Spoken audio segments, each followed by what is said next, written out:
Assalamualaikum warahmatullahi wabarakatuh. Waalaikumsalam warahmatullahi wabarakatuh. Baik, selamat pagi anak-anak. Pagi Bu. Hari ini kita ketemu lagi untuk mempelajari Al-Quran Hadis. Nah, kalau kemarin kita baru berkenalan, sekarang kita mulai ke materi pembelajaran. Materi pembelajaran yang akan kita mulai hari ini mengenai pengertian Al-Quran secara bahasa dan ulama serta nama-nama Al-Quran dulu. Sebelum kita masuk ke pembelajaran, alangkah baiknya kita berdoa bersama-sama. Berdoa dimulai. Rabbana atina min ladunka rahmatan wa hayyi lana min amrina rasyada. Amin.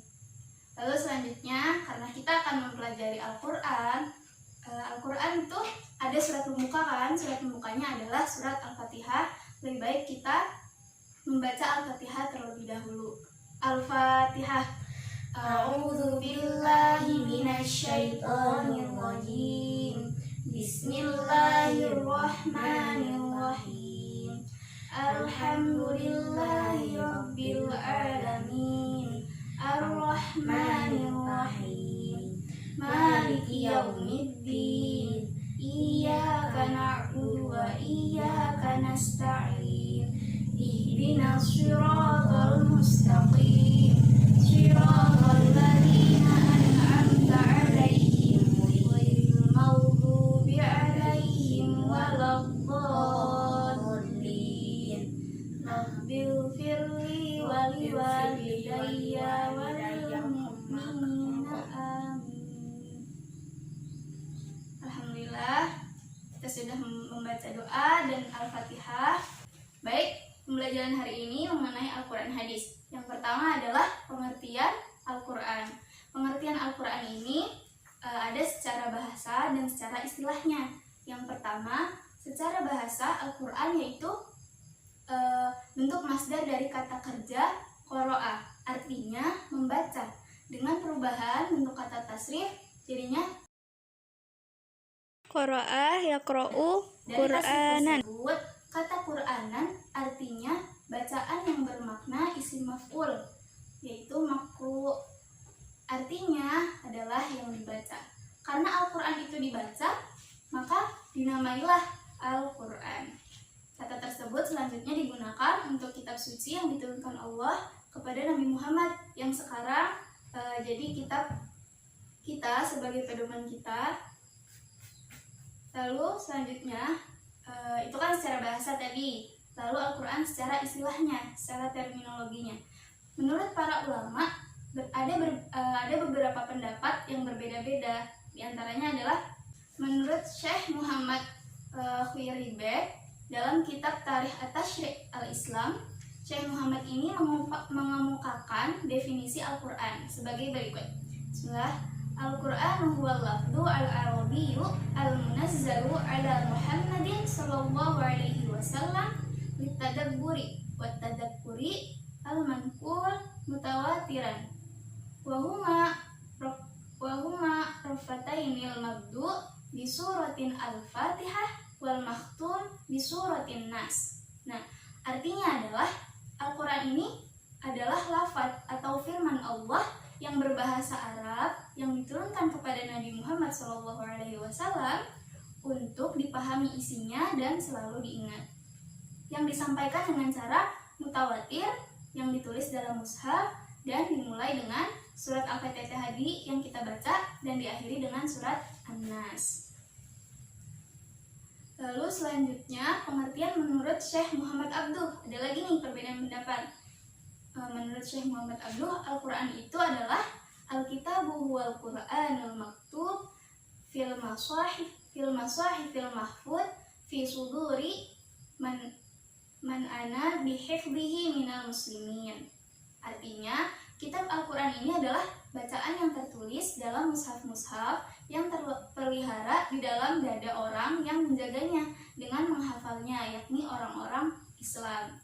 Nah, zaman dulu itu Al-Quran itu belum bentuk mushaf seperti yang kita tahu sekarang ini kan. Kalau sekarang itu namanya kitab Al-Quran yang dari juz 1 sampai juz 30 itu namanya mushaf kan. Zaman dulu itu, zamannya Rasulullah, Al-Quran itu hanya dihafal oleh para sahabat. Jadi menurut Syekh Muhammad Abduh di sini terpelihara di dalam dada orang-orang yang menjaganya dengan menghafal kan. Lalu bertahun-tahun kemudian setelah Rasulullah wafat dan kepemimpinan digantikan oleh para sahabat, ada pergantian, ada perubahan, ada perkembangan.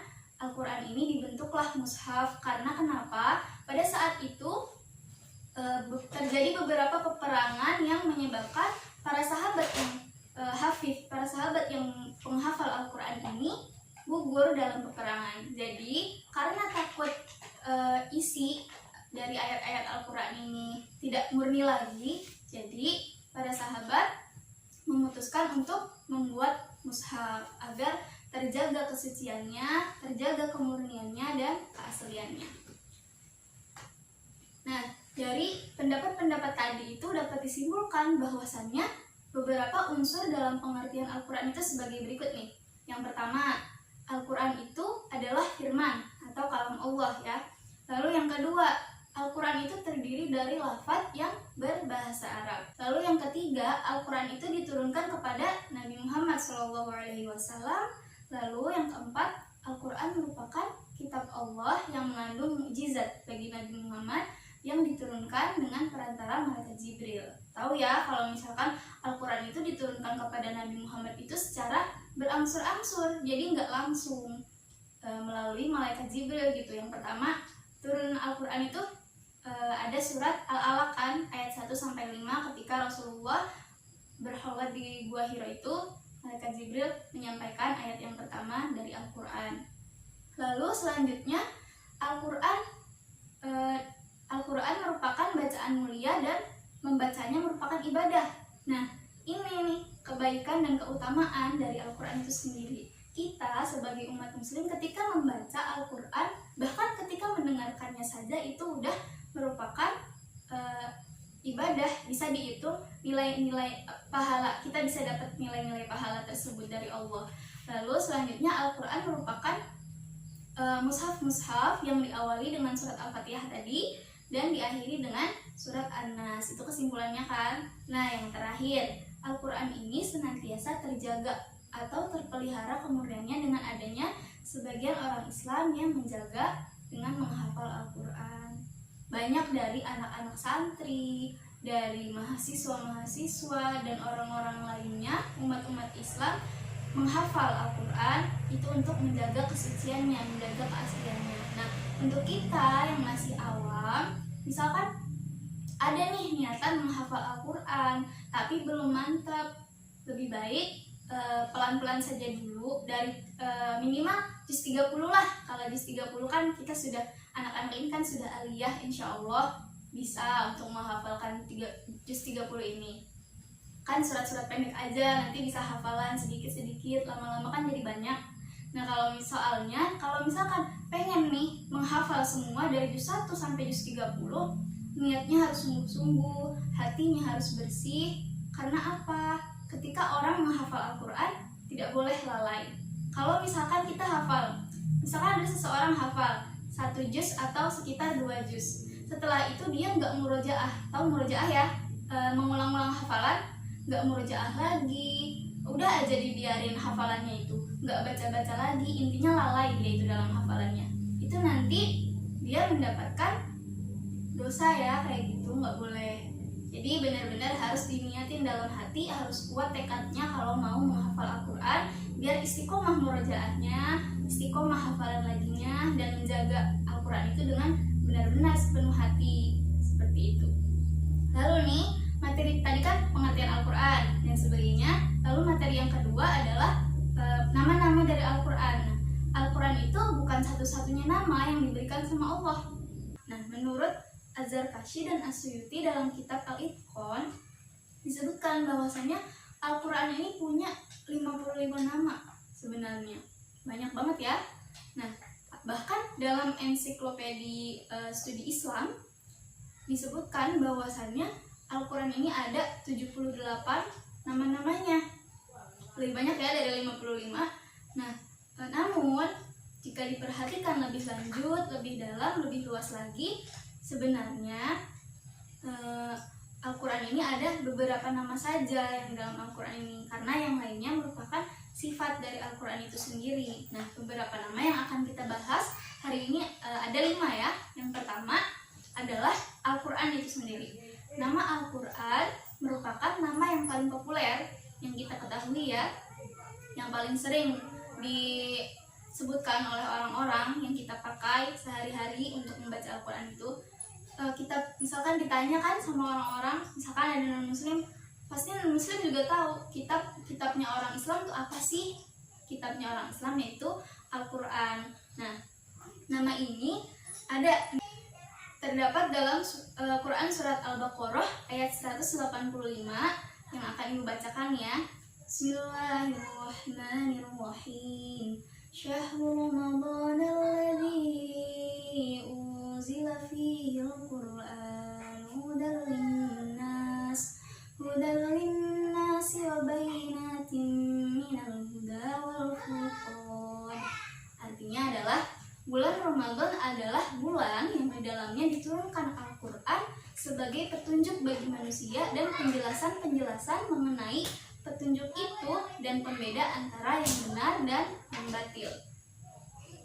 Nah, di samping nama Al-Quran tadi yang telah disebutkan dalam ayat-ayat di atas, masih banyak nama-nama lainnya. Itu kan yang pertama tadi Al-Quran ya, yang kita ketahui semuanya. Nama yang pertama adalah Al-Quran. Lalu ada yang kedua. Yang kedua ini yaitu Alkitab. Al-Quran sering juga disebut sebagai Alkitab atau Kitabullah ya, kitab dari Allah yang diturunkan kepada Nabi Muhammad, yang bisa diartikan juga kitab berarti yang dituliskan. Nah, sedangkan ayat Al-Quran yang menyebutkan bahwasannya nama Al-Quran itu, nama lain Al-Quran adalah Alkitab, ada di dalam Quran surat Al-Baqarah ayat 2. Pasti kita tahu semuanya ya. Bismillahirrahmanirrahim.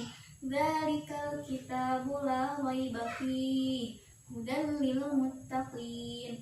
Yang artinya kitab Al-Quran ini tidak ada keraguan padanya, petunjuk bagi mereka yang bertakwa. Nah, nggak ada nih ragu pada Al-Quran, karena Al-Quran itu memang benar-benar berasal dari Allah yang turun pada Nabi Muhammad, pedoman bagi umat Islam ya, nah, petunjuk juga bagi orang-orang yang bertakwa. Ada lagi dalam Quran surat Al-Imran ayat 3 disebutkan Bismillahirrahmanirrahim. Nazzala 'alaikal kitaba bil haqqi musaddiqan lima baina yadayhi wa anzalat taurata wal injil. Nah, artinya adalah Dia atau Allah menurunkan kitab Al-Quran kepadamu Nabi Muhammad yang mengandung kebenaran, membenarkan kitab-kitab sebelumnya dan menurunkan Taurat dan Injil. Yang kita ketahui kitab-kitab orang Islam, kitab-kitab yang diturunkan Allah kepada nabi-nabi itu kan ada beberapa ya sebelum Al-Quran ini. Nah, yang sekarang ini yang kita pakai Al-Quran ini sebagai pelengkap, sebagai kitab yang membenarkan dari kitab-kitab sebelumnya yang sudah Allah turunkan kepada nabi-nabi sebelumnya. Jadi Al-Quran ini merupakan kitab, karena Nabi Muhammad ini kan Nabi paling akhir, berarti paling final. Maksudnya yang benar-benar bisa dijadikan sebagai pedoman bagi umat Islam, gitu ya. Yang kedua Alkitab. Nah, lalu selanjutnya ada yang ketiga ini, namanya adalah Al-Furqan. Apa sih Al-Furqan itu? Al-Furqan ini artinya adalah pembeda. Nah, maksudnya yang pembeda ini di mana? Apa? Bedanya apa gitu ya? Ya, maksudnya adalah yang membedakan antara yang hak dan yang batil. Al-Furqan merupakan salah satu nama dari surat di Al-Qur'an ya, ada ya di Al-Qur'an. Quran surat Al-Furqan ada surat ke-25 dalam Al-Qur'an. Di sini di ayat pertama, Bismillahirrahmanirrahim. Tabarakalladzi nazzala al-furqana 'ala 'abdihi liyakuna lil 'alamin nadhira. Yang artinya Maha suci Allah yang telah menurunkan Furqan atau Al-Qur'an kepada hambanya Nabi Muhammad SAW agar dia menjadi pemberi peringatan kepada seluruh alam, jin dan manusia. Sebagaimana yang disebutkan tadi, Al-Furqan adalah pembeda. Nama lain dari Al-Quran ini kan Al-Furqan. Jadi Al-Furqan ini sebagai pembeda dari kitab-kitab yang lainnya, sebagai pembeda. Isinya Al-Quran itu kan ada beberapa perintah dan juga larangan, membedakan mana yang hak, mana yang batil, mana yang harus dikerjakan dan mana yang harus ditinggalkan, mana yang harus dihindari. Itu isi dari Al-Quran. Nah, itu kan nama yang ketiga kan Al-Furqan ya. Lalu ada nama yang keempat. Yang keempat ini namanya Al-Dzikr atau Al-Dzikro ya. Al-Dzikro ini berarti pemberi peringatan.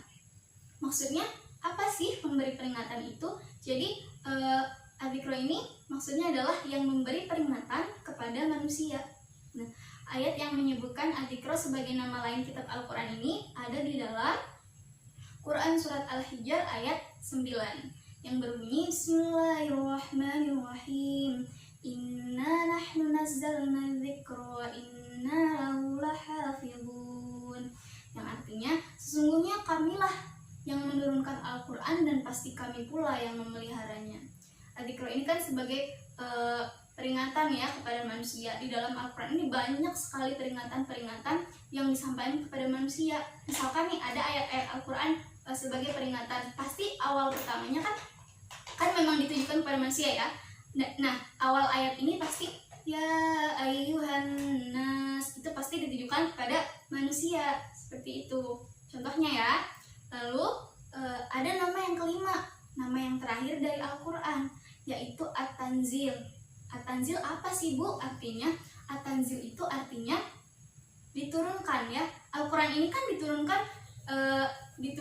oleh Allah kepada Nabi Muhammad, tapi kan melalui perantara ya, melalui perantara malaikat Jibril. Lalu Al-Quran ini diturunkan untuk apa sih? Untuk disampaikan kepada seluruh umat manusia. At-Tanzil ini ada di dalam nama At-Tanzil ini ya, sebagai nama lain dari Al-Quran ini ada di dalam Quran surat Asy-Syu'ara ayat 192 yang berbunyi Bismillahirrahmanirrahim. Wa innahu latanzilu rabbil alamin.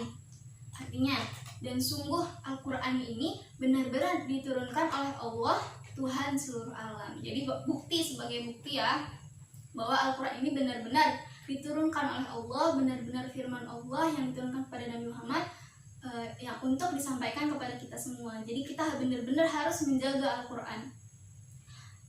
Al-Quran itu pedoman kan bagi umat Islam, karena semuanya itu sebenarnya kehidupan manusia itu ada di dalam Al-Quran, aturan-aturan kehidupan itu. Kita mau tahu dalil sholat dari mana? Dari Al-Quran ada. Kita mau tahu dalilnya puasa, ada juga di Al-Quran. Bulan Ramadan ya, seperti itu. Lalu enggak cuma untuk ibadah-ibadah aja, bahkan seperti pengetahuan sains juga loh, ada loh dalam Al-Quran. Tapi dulu itu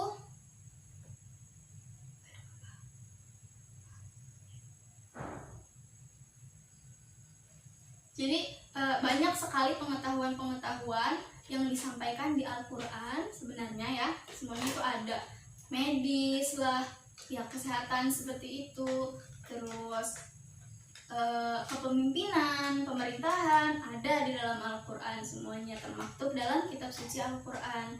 Nah, mungkin ini saja yang dapat Ibu sampaikan ya hari ini.